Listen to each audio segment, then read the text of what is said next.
January 26, 1945. Ramree Island, Burma.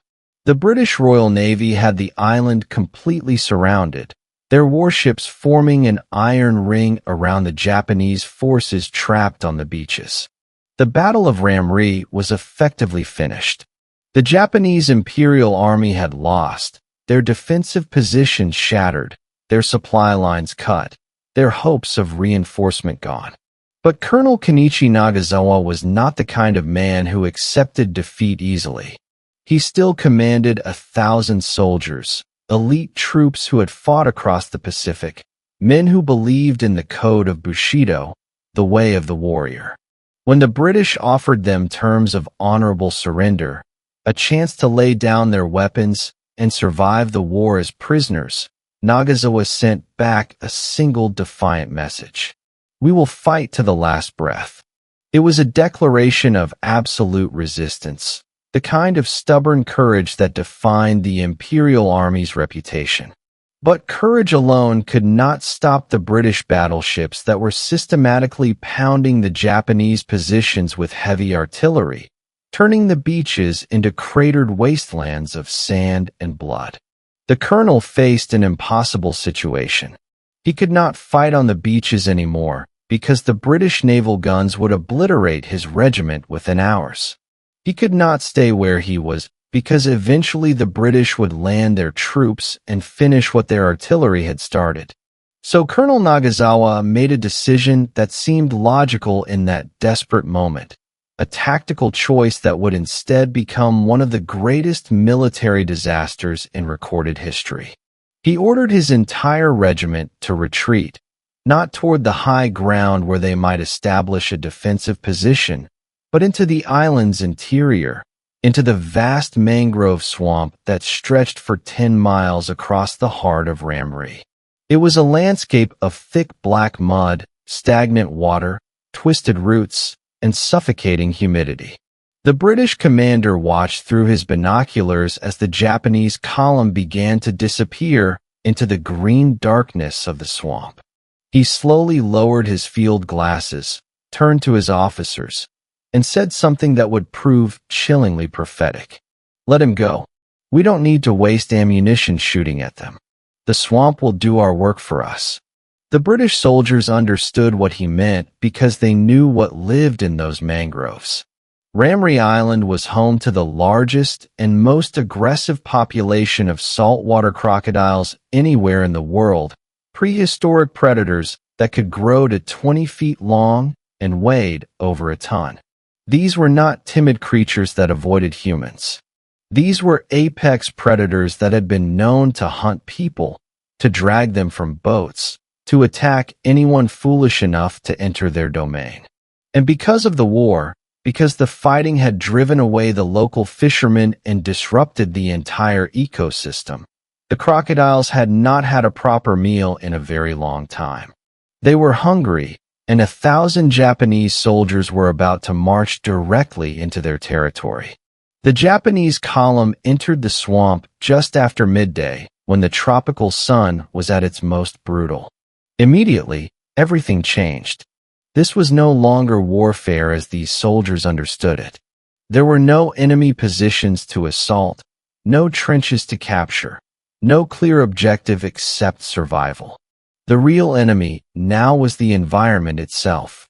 The mud was waist-deep in places, a thick black sludge that released bubbles of sulfur gas when disturbed, filling the air with the stench of rotten eggs and decomposing vegetation. Every single step required enormous effort. Soldiers had to physically pull their legs out of the muck using their hands, struggling against the suction that tried to hold them in place. Boots were lost, sucked off feet, and swallowed by the mud, leaving men to walk barefoot through the slime. Some soldiers sank up to their chests and had to be pulled out by their comrades, exhausted and gasping. And then there were the insects, an almost biblical plague of mosquitoes so thick they formed gray clouds in the air. The men could barely see through the swarms. They breathed in mosquitoes, choked on them, felt them crawling into their ears and eyes. Leeches dropped from the overhanging branches, fat black parasites that attached themselves to any exposed skin, particularly favoring the soft tissue around necks and eyelids. By the time the sun began to set, the regiment was physically and mentally shattered.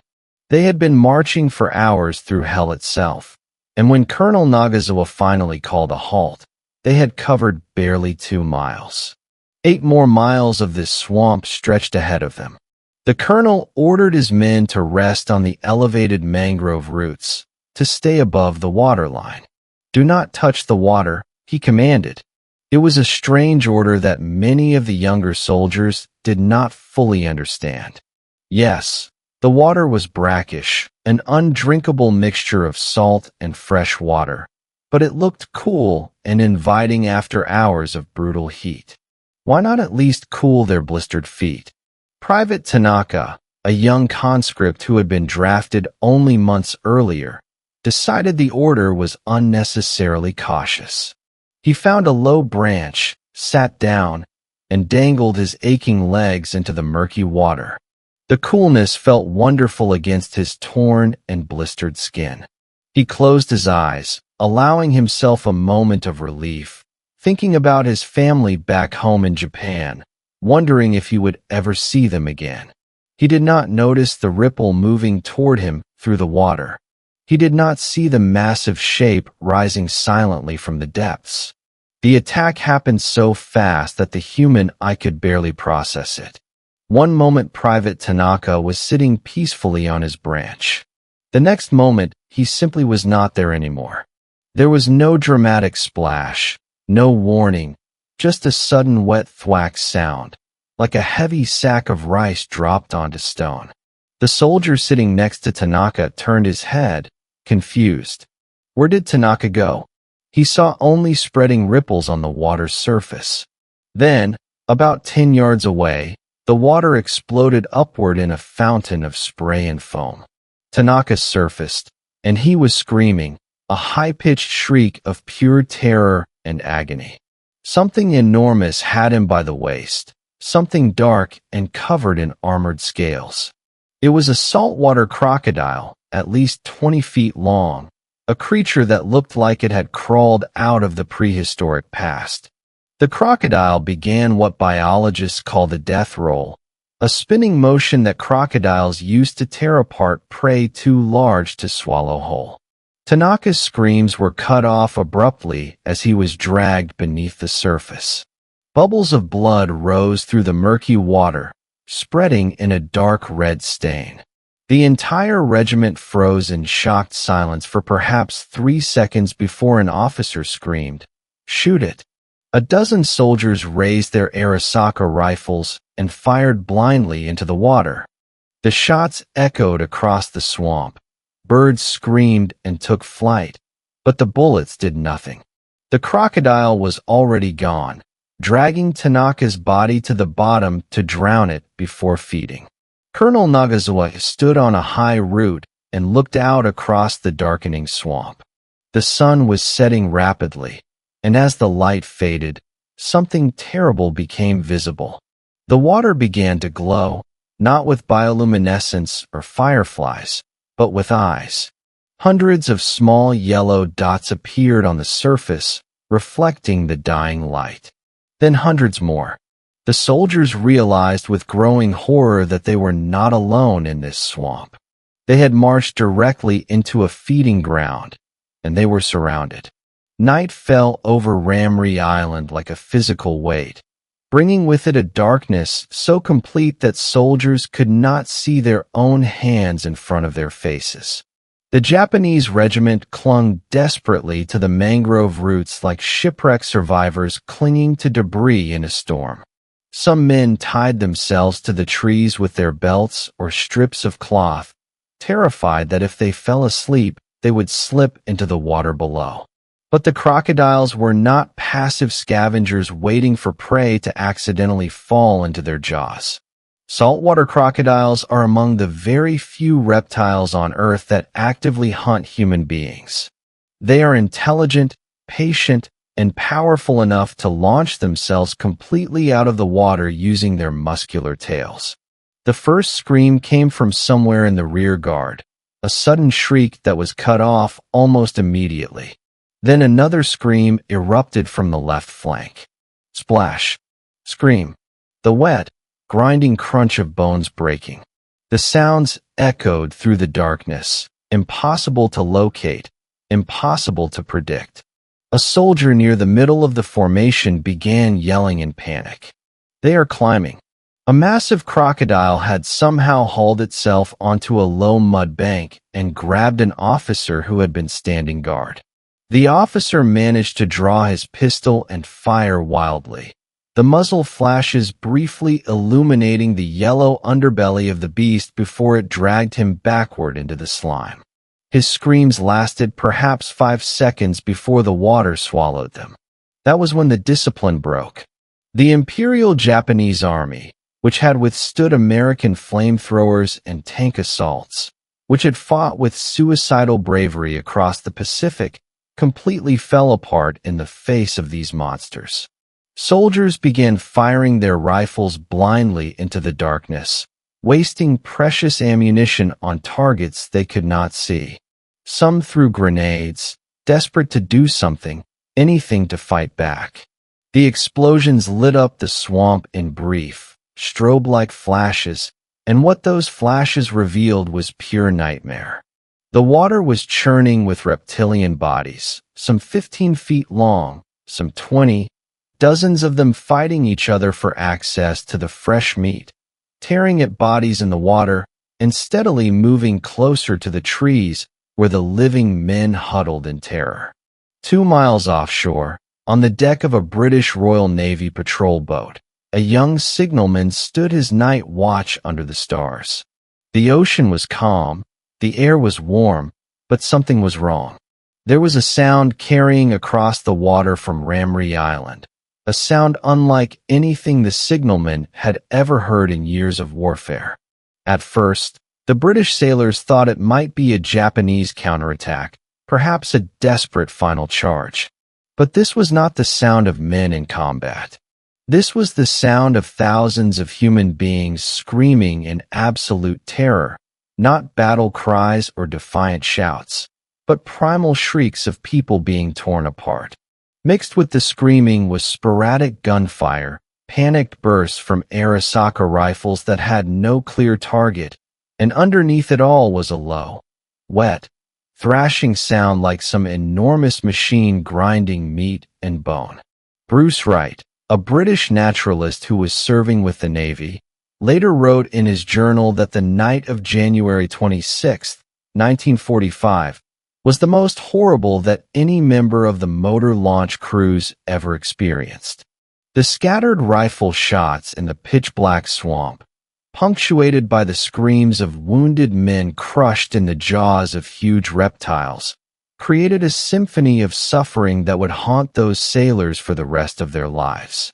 The British sailors stood on the deck, gripping the rails, their faces pale in the moonlight. They hated the Japanese, their enemies in this brutal war, but listening to them being eaten alive was something else entirely. "No soldier deserves to die like that," one sailor whispered. Back in the swamp, the Japanese soldiers were learning a terrible lesson about biology and physics. Bullets do not stop dinosaurs. A saltwater crocodile is covered in scales that function like natural armor plating, especially on the back and head. Small caliber rifle rounds, like those fired from the Arisaka, simply ricochet off the tough hide at shallow angles, unable to penetrate deep enough to cause fatal damage. Corporal Yamada was clinging to a mangrove root when he saw a massive crocodile sliding through the water toward his friend, Private Sato. Yamada raised his rifle, took careful aim, and fired 3 shots directly at the crocodile's skull. The bullets sparked off the bone with a sound like metal striking metal. The crocodile did not even flinch. It simply opened its enormous jaws, a mouth large enough to engulf a human torso, and snapped shut on Sato's leg. The sound of the femur breaking was louder than the gunshot had been. Sato did not just fall into the water. He was yanked violently into the abyss, dragged down so fast he barely had time to scream. Yamada stared at his rifle in horror, understanding that he was fighting living tanks, armored predators that his weapons could not stop. He dropped the rifle because it was now just useless weight. He pulled out his bayonet instead, deciding that if he was going to die, he would at least die fighting with steel in his hand. By 4 in the morning, the tide began to rise, and this shift in the water level gave the crocodiles an enormous tactical advantage. As the water climbed higher, the mud banks where some soldiers had taken refuge began to disappear beneath the surface. The men were forced to climb higher into the twisted branches of the mangrove trees, but the trees were covered in slick moss and slime. The soldiers were beyond exhausted. They had been marching and fighting for days without proper sleep, without food, without fresh water. Dehydration and fatigue made their muscles weak and their minds slow. One soldier, whose name was never recorded, fell asleep for just a moment. His grip loosened. He fell. The splash of his body hitting the water triggered an immediate feeding frenzy. 3 crocodiles converged on the sound like torpedoes, their powerful tails propelling them through the water at shocking speed. The water turned frothy and red within seconds.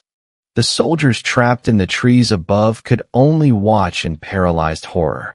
They could not help their comrade because climbing down meant certain death. They were trapped in a living nightmare, suspended in a cage of branches above a pit of monsters. And then the crocodiles demonstrated just how intelligent they truly were. They began deliberately ramming the tree trunks with their massive snouts, shaking the branches violently to dislodge the human fruit hanging above them. Thud, shake, scream, splash. It happened again and again throughout the night. Captain Ito, a proud career officer of the Imperial Army, looked at what remained of his platoon. He had started the retreat with 40 men under his command. Now only 12 were left, clinging to branches in his small cluster of trees. Below him, a crocodile was casually chewing on a helmet it had pulled off a corpse, crushing the metal in its jaws like paper. Ito could not take it anymore. He could not bear the sounds of his men begging for their mothers, crying like children as they waited for death. He could not tolerate the crunching sounds, the screams, the knowledge that his military training and years of service meant absolutely nothing against these creatures. He looked at his Nambu pistol. He had 1 bullet remaining. He looked at the crocodiles circling below. He looked back at the gun. He made the choice that many samurai had made throughout Japanese history when faced with dishonor or unbearable suffering. Long live the emperor, Captain Ito whispered to the darkness. He did not point the gun at the crocodiles. He placed the barrel in his own mouth and pulled the trigger. His body fell into the water, and the crocodiles swarmed it immediately, fighting over this unexpected gift. For the survivors watching this act of suicide, it shattered the last remaining fragment of their morale and willpower. They understood that death by bullet was now a luxury, a merciful escape, and many soldiers began reaching for their own grenades or pistols, contemplating whether a quick death by their own hand was better than being torn apart by reptilian jaws. As dawn approached on January 27th, the feeding frenzy reached its absolute peak of horror. The overwhelming smell of blood in the water had attracted scavengers from miles around. Sharks began moving into the river mouths where salt and fresh water mixed, joining the crocodiles in the feast.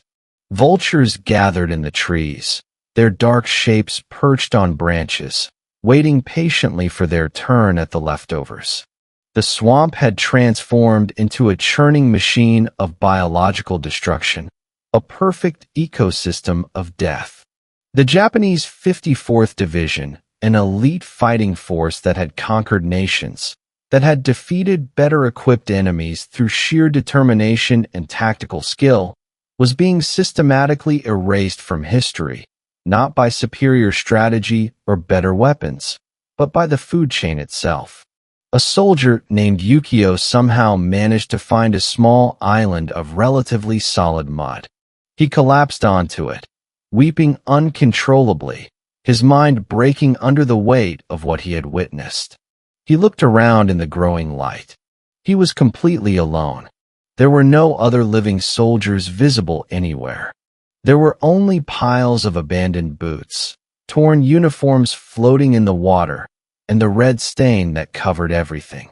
He tried to clean his rifle, some part of his military training still functioning on autopilot, but his hands were shaking so violently that he dropped the bolt into the mud. He started laughing then, a hysterical, broken laugh that had no joy in it whatsoever. He had survived the night, but the sun had not even fully risen yet, and he had no idea if he would live to see it set again. January 27th, 1945, 6:30 in the morning. The sun rose over Ramree Island, burning away the mist that had covered the swamp like a shroud. British commanders on their ships raised binoculars to observe the battlefield and then lowered them slowly, unable to fully process what they were seeing. The water in the mangrove swamp was no longer brown. It was red, a thick crimson sludge that moved slowly with the tide. The noise that had tormented them all night had stopped completely. The screaming was gone. The gunfire had ceased. The silence felt heavier and more oppressive than the terrible sounds had been. But the most disturbing sight was what lay on the mudflats along the edges of the swamp. Hundreds of saltwater crocodiles were sprawled on the banks, completely motionless, their bodies visibly bloated. They were lying in the sun, digesting the remains of the Imperial Japanese Army. They looked like ancient statues carved from prehistoric stone, surrounded by the scattered debris of human warfare. Helmets, rifles, torn backpacks, empty boots. Nature itself had won this battle in the most absolute way possible. The British command sent patrol boats into the swamp later that morning, their crews nervous and heavily armed, expecting to encounter Japanese soldiers who might fight from ambush positions. But there was no one left to fight. They found the first survivor clinging weakly to a tree branch. It was Private Yukio, still covered in dried mud and blood, no weapon in his hands, just staring at the water with eyes that did not blink, eyes that had seen things no human being should ever witness. When the British sailors carefully approached him, Yukio did not attempt to surrender in any formal way. He did not raise his hands or speak. He just shivered violently, his entire body trembling. One British sailor reached out gently to help pull him into the boat. Yukio suddenly flinched backward and screamed, convinced for a moment that the sailor's hand was a crocodile's jaw coming to drag him down. They carefully pulled him aboard where he immediately curled into a fetal position on the deck, whimpering softly. The patrol found other survivors scattered throughout the swamp. One man was buried up to his neck in mud, having deliberately covered himself to hide from the monsters. Another was found unconscious from dehydration, barely alive. In total, the British pulled exactly 20 men out of that swamp. 20 survivors, out of 1,000 soldiers who had entered just 18 hours earlier. The mathematics of that survival rate are almost incomprehensible. The survivors were transported to a British field hospital where military doctors examined them. The medical reports noted that these men were not simply physically injured. They were psychologically shattered in ways the doctors had never seen before, even in soldiers who had experienced the worst combat the war had to offer. When a nurse tried to give Yukio a simple cup of water to treat his severe dehydration, he violently knocked it away and began screaming. He could not look at water anymore. His brain had been rewired by trauma. Water was no longer something that sustained life. Water was death itself, a liquid filled with teeth and ancient hunger. During formal interrogation, the survivors did not provide useful military intelligence about Japanese positions or strategy. They could only speak about yellow eyes glowing in the darkness. They described in repetitive detail the sound of human bones snapping like dry wood. One survivor told the translator something that perfectly summarized the experience. "War is easy," he said. "Men shoot at you and men miss. The swamp does not miss." These 20 men were technically prisoners of war, enemy combatants who should have been held under guard, but they felt genuinely liberated. Any prison cell, no matter how small or uncomfortable, was infinitely better than spending another second in that mangrove hell. The Ramree Island massacre eventually entered the Guinness Book of World Records as the deadliest attack on human beings by animals in recorded history. Historians have argued for decades about the exact casualty figures because the chaos and horror of that night made accurate record-keeping impossible. Some historians estimate 500 Japanese soldiers died in the swamp. Others believe the number was closer to 900. But the mathematics of the survivors remains absolutely clear and undisputed. 1,000 men entered the swamp. 20 men came out alive. That represents a casualty rate of 98%. This was not a military battle in any conventional sense. This was a feeding frenzy, a natural disaster in the form of living reptiles. The Japanese 54th Division was not defeated by British military strategy or superior firepower. It was consumed by the ecosystem itself, devoured by the island. The incident serves as a brutal reminder to every soldier, every warrior, every human being who has ever believed in the superiority of weapons and training. You can possess the most advanced guns, the most rigorous training, the strongest willpower, and the deepest courage. But in the end, you are still just meat and bone, and nature does not care about your rank or your cause. Today, Ramree Island is quiet and peaceful. The mangrove swamps have grown back thick and green. The crocodiles are still there, the eternal guardians of that haunted place, basking on the same mudflats where they feasted on an army.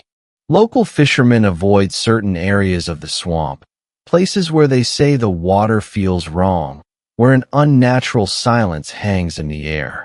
The locals have a tradition, a story they tell visitors.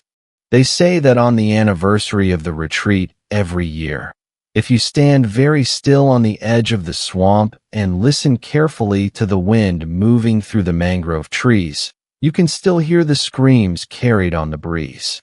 The ghosts of the Imperial Army, they whisper, are still marching through that mud, forever trying to escape the jaws that wait in the dark water, forever trapped in that night of January 26, 1945, when 1,000 men learned that the jungle does not take sides in human wars.